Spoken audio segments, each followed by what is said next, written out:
So this is Socorro, this is Isleta.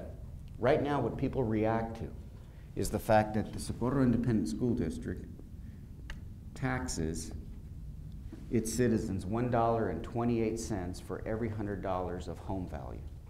That is the property tax rate that's dedicated to supporting schools in the Socorro Independent School District. The Isleta Independent School District at present has a property tax rate of $1.36. That's what people remember. So when you hear people say that the Isleta Independent School District has the highest property tax rate in the area, they're right. They're absolutely right. We do. But there's a reason for that, and I'm going to show you the reason. So the best way to show you how we don't invest nearly as much as other school districts do in their schools is to take a $100,000 home. Two homeowners in two different districts living in a home valued at $100,000. So about 20 years ago, when this decline in enrollment started, the Board of Trustees actually had a great idea. So they said, we're a government entity. And by definition, a government entity is any organization or any entity that can levy taxes or provide relief from taxes. So they introduced a 20% homestead exemption, which is the maximum and which is the largest, not just in El Paso, but in the state of Texas. So the home that was once worth $100,000 for taxing purposes is now only worth $80,000 because of that discount, that bargain. Doesn't happen here. Doesn't happen in El Paso. Doesn't happen anywhere else. They're still at $100,000. We're at $80,000. Now the state of Texas gives everybody a homestead exemption too. And it's not a percent, it's a flat rate. It's $15,000. Everybody gets a $15,000 homestead exemption, including the Socorro Independent School District. So now they're excited because their home, for tax purposes, is going to be valued at $85,000, not $100,000. $85,80. No, wait. We get the $15,000 too. Now, this $100,000 home in the Isleta Independent School District will be taxed as if it were a $65,000 home. That means they're being taxed for 65% of their home. That's significant. Everybody remembers this, but they have amnesia when it comes to this, because it's been around for 2 decades. This cannot go away. So then the way the tax works is you take this number and you multiply it by the number of $100 bills here. And you take this number and you multiply it by the number of $100 bills there.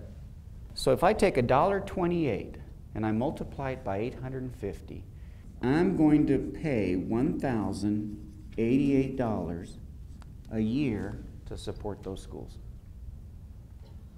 $1,088 to support schools in the Socorro Independent School District. This is outrageous, but I'm only going to multiply it by 650. So I'm going to pay $884 a year to support schools in the Isleta Independent School District. That's a $200 difference, más o menos. And we've been doing it for 20 years. And everybody gets it. And people still ask, why don't you have the money to repair your schools? Because we've given you an outrageous discount. The big problem with this is, guess what? It didn't work. Families did not move into the area. Young families did not move into the area with their children. Not because they didn't want a 20% discount, because we didn't have the inventory. $884 a year is what we invest compared to $1,088. And this, by the way, is true of El Paso, Clint, Canutillo, you name it, they're here. The only district that's here is the district with the 20% homestead exemption. To secure $451.5 million, I have to increase this. It has to become $1.50.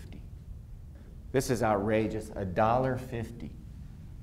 But let me show you something. You multiply $1.50, which, by the way, has secured $451.5 million for our kids, and you multiply it by 650, and your tax just went up to a skyrocket $975.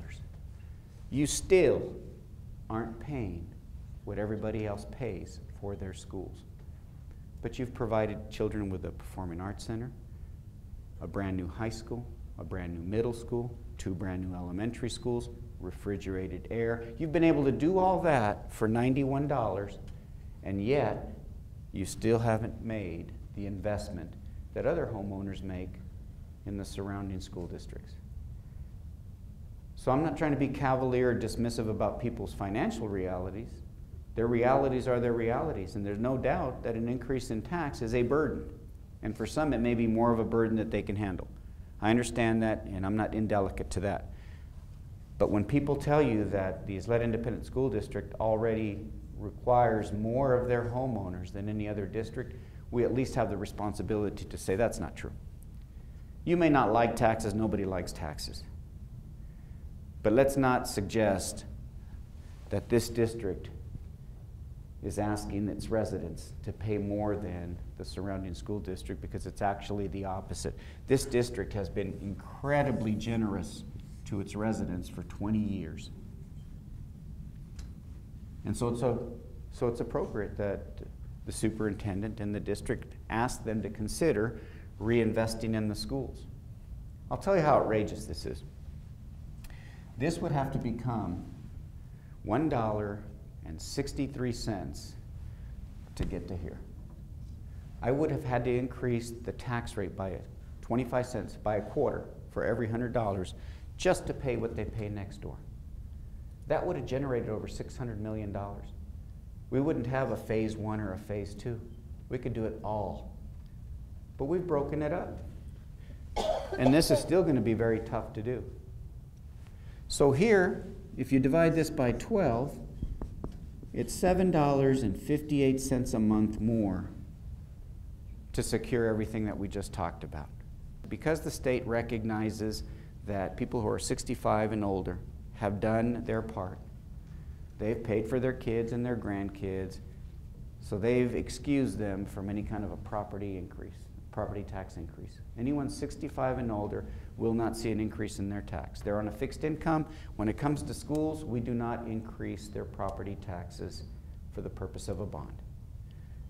They're confused because the city of El Paso can increase their taxes, the utilities can increase their taxes, so they assume that if we pass a bond, their taxes will go up. But when it comes to school bonds, people 65 and older are immune. Everybody that's hired in the district, and we spend over 80% of our budget on people, right? It's driven by children, right? So when you take, 400 students from Hillcrest and you move, from Ranchland Hills, and you move them to Hillcrest, when they get there, there's only going to be enough teachers for the 500 students that are already there. So who has to come with them? Their teachers, the aides, the cafeteria people, the custodians. All of those people have their job because there are 400 kids there. Now, there are some people that reflect redundancy. By that I mean, when they move them over, you only need one principal. You only need one nurse. You only need one liaison. Counselors are driven by student enrollment. Every year, over 200 people leave this district. Retire, resign, relocate, promote. But the bottom line is, when I started working here almost a year ago, and we started working on this plan, the board made it very clear. The one thing that cannot happen is any adverse or detrimental impact to the employees. So no adverse impact to people. It's going to be all right. Nobody loses their job, nobody loses their title, nobody loses their health and welfare benefits. Everybody stays gainfully employed, including liaisons. I appreciate the opportunity to talk to you this morning. I hope you have a terrific day, and if there's ever anything I can do for you, I am available to. Thank you. Thank you.